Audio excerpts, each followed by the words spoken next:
Olá, pessoal. Vamos começar agora a aula 2 de ressonância e a gente vai precisar daqueles conceitozinhos que vocês viram na última aula, que agora a gente vai tentar, eu vou apresentar para vocês uma parte que vai ter um pouco de matemática, de física, mas não é algo que vocês vão ter que utilizar para resolver problemas. É só para que vocês possam entender o conceito de ressonância e como ele se dá. Então, a gente vai gerar o sinal, nesse momento, de ressonância magnética nuclear. Tá? Ver as relações, o porquê desse processo, mas a gente precisa ver essa parte para que vocês tenham noção de segurança, né? Ajuda bastante para a gente prever alguns deslocamentos de sinais, serve para a gente conhecer melhor a técnica. Tá? Mas não se assustem que eu vou tentar ser mais direto e tornar a coisa mais fácil. Vai complicar um pouquinho no final, mas nada que vocês não possam entender. Nosso objetivo desse curso é que vocês leiam o espectro. Essa parte agora é para que vocês entendam o processo espectroscópico da ressonância. Isso, se um dia vocês continuarem a estudar química e se interessar por ressonância, aí sim, essa parte vai ser muito importante. Mas, a princípio, é só uma demonstração do sinal de ressonância magnética nuclear. Então, a gente vai começar observando a lei do eletromagnetismo, que é o princípio de Maxwell. Maxwell foi um pesquisador, um cientista lá do século XIX, e ele observou que o campo elétrico e os campos elétricos e magnéticos, eles tinham uma correlação. Sempre que um se movimentava, gerava o outro. E isso a gente vê na natureza constantemente. A gente vê isso no planeta Terra. O planeta Terra tem um campo elétrico, ele gira e ele gera um campo magnético. Esse campo magnético ele serve, inclusive, como proteção para as partículas que são emitidas tanto pelo Sol como pelo universo. É uma barreira, né, protetora, que aquelas partículas muito energéticas ficam aderidas ou são expelidas, né, por esse campo. Isso é gerado pelo movimento circular do planeta.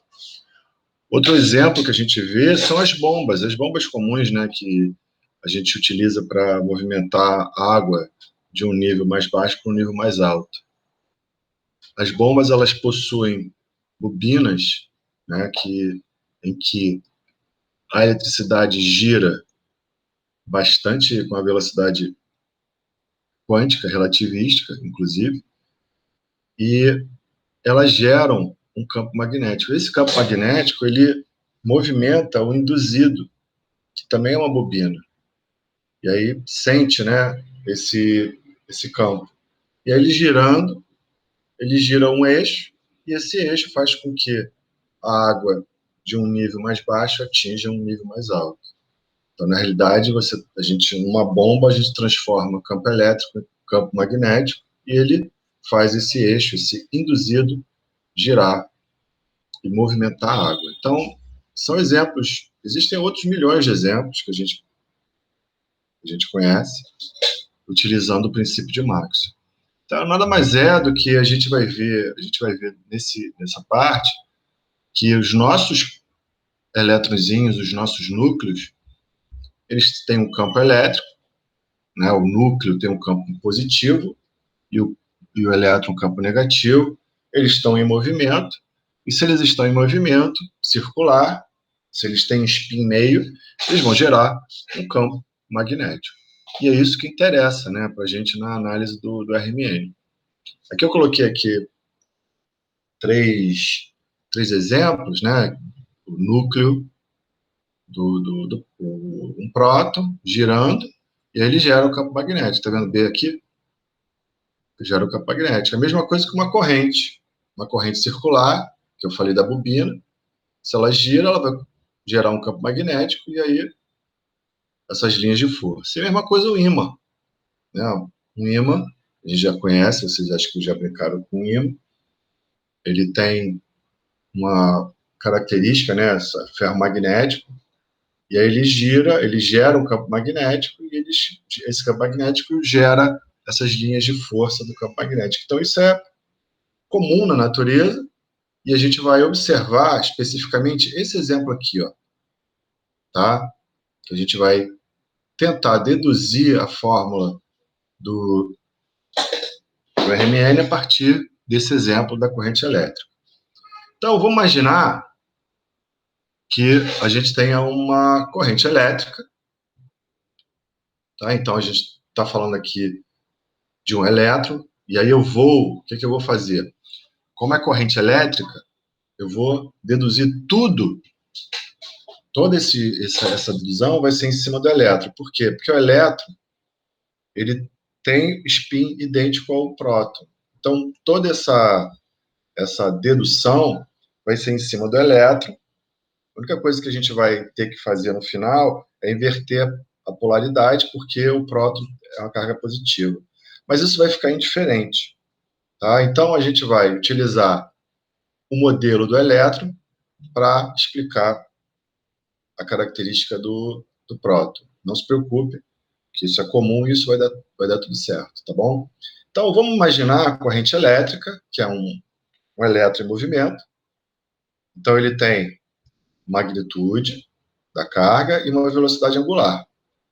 Então, imagina, se a gente tem lá um fiozinho, uma bobina circular, e esse elétron gira em torno de um centro, né, através de um raio, ele vai gerar um campo magnético, que a gente está vendo aqui.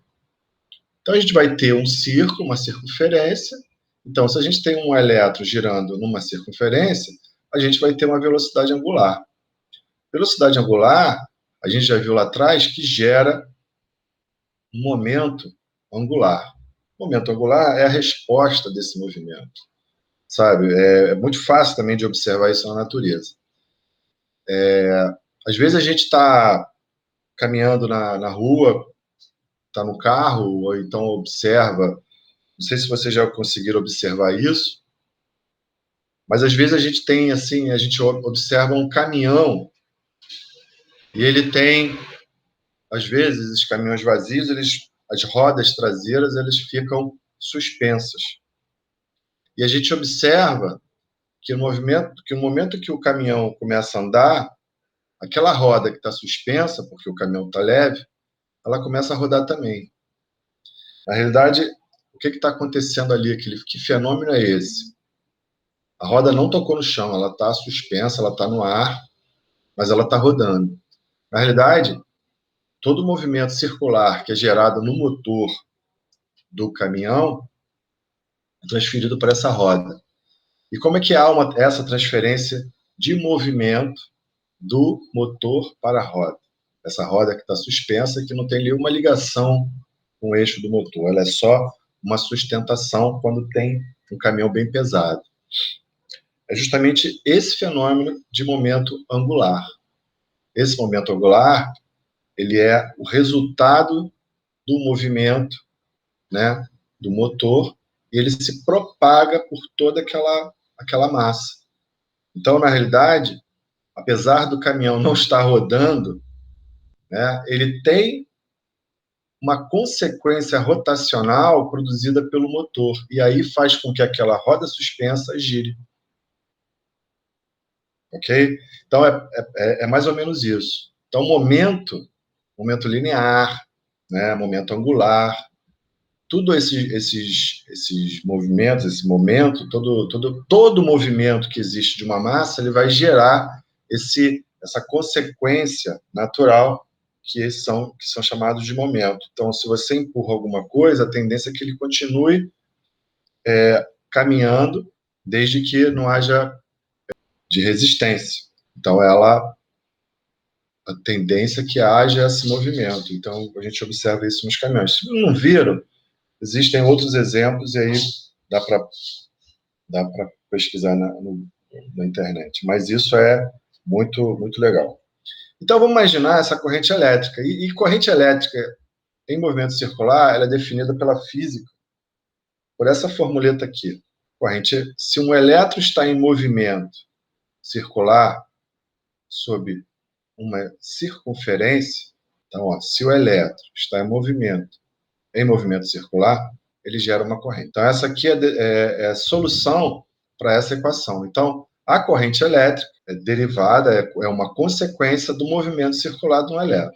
Logo, se a gente tem um movimento angular, a gente vai ter momento angular, e a gente pode chamar esse momento angular de momento angular orbitalar, que a gente está falando de elétrons. Então, eles estão dentro de um orbital, circulando em volta do núcleo. A gente está utilizando esse modelo bem simples de núcleo elétron para a gente deduzir essa fórmula, tá bom? Então, o momento angular é definido como uma massa, um elétron, rodando em movimento circular a uma certa distância do núcleo. Então, geralmente, quando esse elétron gira a uma distância do núcleo, ele gera um momento angular orbitalar. Isso é o mesmo princípio que eu falei do motor. Se o motor gira, ele propaga todo esse movimento através do caminhão. E se você tiver uma roda sem resistência, sem estar presa ao chão, ela vai rodar. E é a mesma coisa aqui que acontece com o elétron, tá? Ele está rodando, então ele gera essa consequência. Então, se a gente substituir essa estrutura naquela fórmula da corrente elétrica, a gente vai substituir o W, a velocidade angular, e aí substitui na fórmula. A gente vai deduzir, a gente vai compactar, juntar essas duas estruturas. E aí o que quer dizer isso? Olha só que interessante. A gente passa a ter o momento angular relacionado à corrente elétrica. Então, um elétron que está em movimento, ó, o momento angular é a tradução de que há um movimento dessa, então, a relação entre carga e massa, girando em uma circunferência a uma certa distância do raio. Então, a gente está dizendo o que eu estou dizendo aqui nessa estrutura matemática, nessa estrutura da física, é que o elétron que eu estou trabalhando para deduzir, para tentar fazer uma correlação com o próton, ele está em movimento circular. E aí ele gera uma corrente elétrica. E aí a gente vai agora ter que fazer essa juntada toda em relação às relações de Maxwell. Então, segundo a relação de Maxwell, segundo a lei do eletromagnetismo, um campo elétrico é gerado a partir de uma corrente numa área. Então, se eu tenho uma corrente girando numa área, e aí eu posso ter aqui uma área circular, eu gero o campo magnético. Então, juntando, eu extraio essa estrutura a partir da corrente I, né? Faço uma extração, coloco o Azinho aqui para baixo, eu vou ter I, que vai ser igual a campo magnético dividido pela área. Logo, eu substituo aqui na minha equação. E aí, o que eu faço? Aqui eu já deduzi que a minha área é uma área da circunferência, que é πr2. Aqui a área, aqui, ó. Já substituí e já coloquei aqui para cima a área da circunferência é igual a πr2. Então, ó, ela estava aqui de baixo como quociente do meu era igual a μ sobre a área. Né? Então, eu substituí o izinho por essa estrutura e passei a área do numerador dessa equação. Então, está aqui, ó. A área está aqui, tá bom? Então, eu substituí I por essa estrutura. Logo, fazendo as nossas simplificações, a gente chega que μ é igual a momento angular vezes E vezes 2 vezes a massa da partícula. Então, o campo magnético, o que está sendo traduzido aqui? Que o campo magnético é gerado por uma partícula que tem carga e massa num movimento circular. Então, essa lei aqui é a dedução da lei do eletromagnetismo, que relaciona um campo elétrico a um campo magnético. Então, vê bem, voltando aqui, toda vez que a gente tem uma carga que possui massa em movimento circular, momento angular rotacional, a gente gera um campo magnético. Então, aqui é a prova que os elétrons geram um campo magnético. Então, além de ter massa e carga, eles funcionam como um imãzinho. O que a gente vai fazer agora aqui?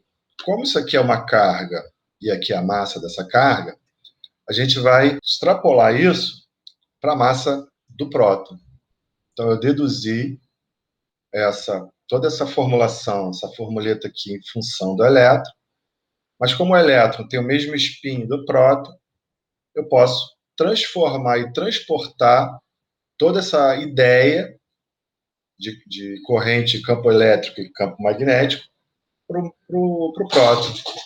E aí eu posso fazer uma analogia como eu, por exemplo, tenho um próton, no átomo de hidrogênio eu tenho um próton, no núcleo do hidrogênio eu tenho um próton, eu assumo que o núcleo do hidrogênio tem uma carga positiva que é relacionada à carga do único próton. No entanto, quando eu falo isso de outro átomo, eu assumo que o somatório de todos os prótons gera uma carga nuclear. É isso que a gente trabalha, né? Que é o número Z, né? Número atômico. O que é o número atômico? O número atômico é o resultado a soma de todas as contribuições de todos os prótons daquele átomo numa região que a gente chama de núcleo. Então, o núcleo vai ter uma carga, essa carga vai ter uma relação de força nuclear e raio, cada qual vai ter força nuclear diferente, né? No momento em que a carga nuclear aumenta muito, o seu núcleo também vai diminuindo. Então, a relação carga-raio, vocês já viram isso bastante, ela é alterada. Ela é alterada, logo, se ela é muito grande ou muito pequena, ela vai gerar campo magnético diferente. Cada núcleo vai ter um campo magnético gerado, se ele girar, diferente do outro. Então, quando a gente observa essa equação aqui e transporta para o próton, cada átomo vai ter o quê? Um núcleo diferente do outro, com a sua característica atômica diferente do outro, e uma massa. Então, logo, cada átomo, cada núcleo do átomo que pode girar, que tenha spin diferente de zero, ele vai gerar o quê? Um campo magnético. Então, todos os núcleos dos átomos que têm spins diferentes de zero vão gerar campos magnéticos e podem ser reconhecidos pela técnica de RMN. Logo, a gente bota isso aqui como uma constante, já que a gente sabe que cada átomo vai ter um número Z e uma massa, a gente pode fazer uma correlação entre cada átomo e o seu campo magnético gerado. Então, cada átomo, essa parcela aqui, representa um átomo diferente que possui spin diferente de zero. E ele vai ser constante. Logo, cada átomo vai ter relacionado um campo magnético gerado por ele mesmo. Então, essa parcela é uma parcela fixa, é uma constante. Logo, ela é chamada de constante magnetogírica. Essa constante magnetogírica, ela vai estar relacionada, essa aqui, a cada átomo. Cada átomo vai ter um campo magnético gerado. Logo, a gente pode... que a conclusão disso? É que o equipamento de RMN vai selecionar, aliás, nós, operando o equipamento, a gente vai selecionar o átomo que a gente quer analisar. Então, se eu quiser analisar o hidrogênio tem uma constante magnetogírica diferente do carbono. Por quê? Porque a carga nuclear do hidrogênio e do carbono são diferentes. Então, não há uma interferência. Perfeito? Então, a gente consegue analisar hidrogênio, programa o computador, consegue analisar o carbono. E essa interferência não vai atrapalhar o nosso. Logo, toda partícula que está em movimento circular gera um campo magnético, e essa é a lei do eletromagnetismo.